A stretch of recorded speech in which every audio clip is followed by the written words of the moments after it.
औज़ु बिल्लाहि मिनश्शैतानिर्रजीम बिस्मिल्लाहिर्रहमानिर्रहीम। अस्सलामु अलैकुम दोस्तों, क्या हाल है। उम्मीद है कि आप खैरियत से होंगे। अल्लाह ताला आप सब के लिए आसानियाँ पैदा करे, आपकी तमाम मुश्किलात दूर करे और हर मामले में आपको अल्लाह ताला सेहत तंदुरुस्ती दे। तो दोस्तों, आज की मेरी वीडियो न्याज़बो के पौधे के मुतल्लिक़ है, जिसे अंग्रेज़ी में बासिल और उर्दू में न्याज़बो कहते हैं। ये पौधा किसी तारुफ़ का मोहताज नहीं, तकरीबन हर जगह ये पौधा पाया जाता है।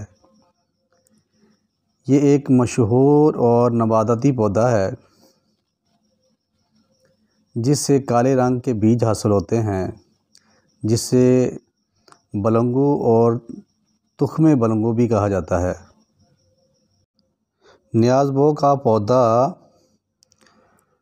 बहुत सारी अमराज़ के लिए बहुत फ़ायदेमंद है। कुछ मुख्तसर इसका मैं ज़िक्र करता हूँ। इसके बीज सुज़ाक के मरीज़ों के लिए बहुत अच्छे हैं और बहुत फ़ायदेमंद हैं। और गर्मियों में तुख़्मे बलंगू आम इस्तेमाल किया जाता है, क्योंकि ये इसकी तासीर ठंडी है और बहुत सारे मशरूबात में इस्तेमाल किया जाता है। न्याज़बो के पत्तों का अर्क बुखार में बहुत ज़्यादा फ़ायदेमंद है। आम नज़ला ज़ुकाम के लिए इसके पत्तों को चबा कर खाया जाता है। अगर गले में ख़राश हो तो इसके पत्तों का जुशांदा बनाकर गरारे किए जाते हैं। अशोब चश्म यानी आँखों की अमराज़ के लिए इसके बीजों का अर्क निकाल कर आँखों में डाला जाता है।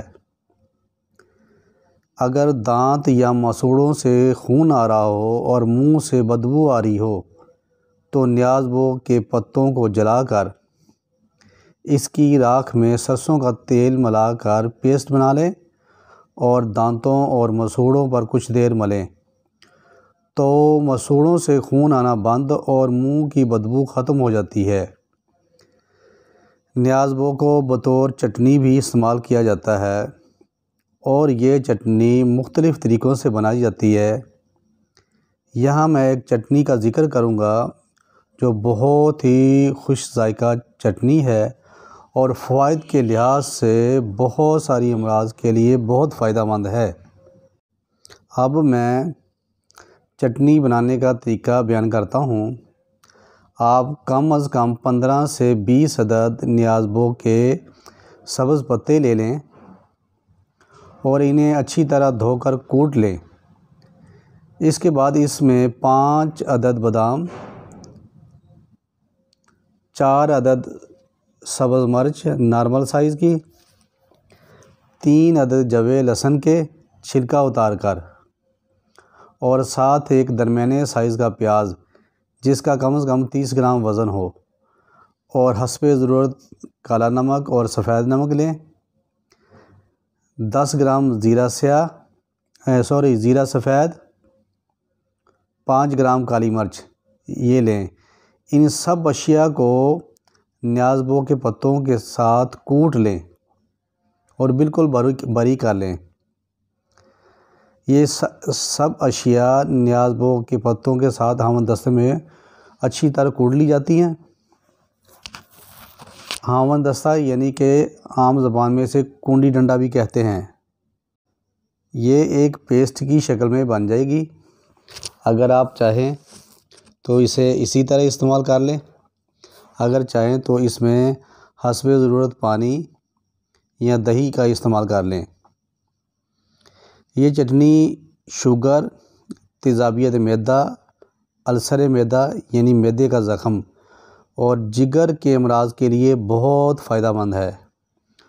और ऐसे लोग जिनको मैदा और जिगर की गर्माइश और खून की ख़राबी की वजह से चेहरे पर दाग धब्बे, कील मुहासे और शाइयाँ हो गई हैं, उनके लिए ये चटनी बहुत फ़ायदेमंद है।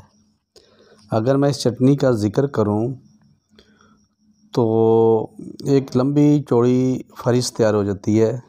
बहरहाल न्याज़ भोग की मुख्तसर अफादियत मैंने आपको बता दी है। तो नाज़रीन, अगर ये मेरी वीडियो आपको पसंद आई हो तो प्लीज़ मेरे चैनल को सब्सक्राइब कर दें, लाइक कर दें और शेयर ज़रूर करें और बेल के बटन को भी ज़रूर प्रेस करें।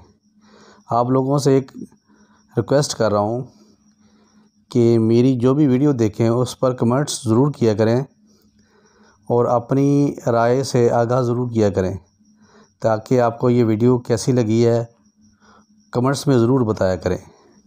अल्लाह ताला आपका हामी व नासिर हो। वस्सलाम।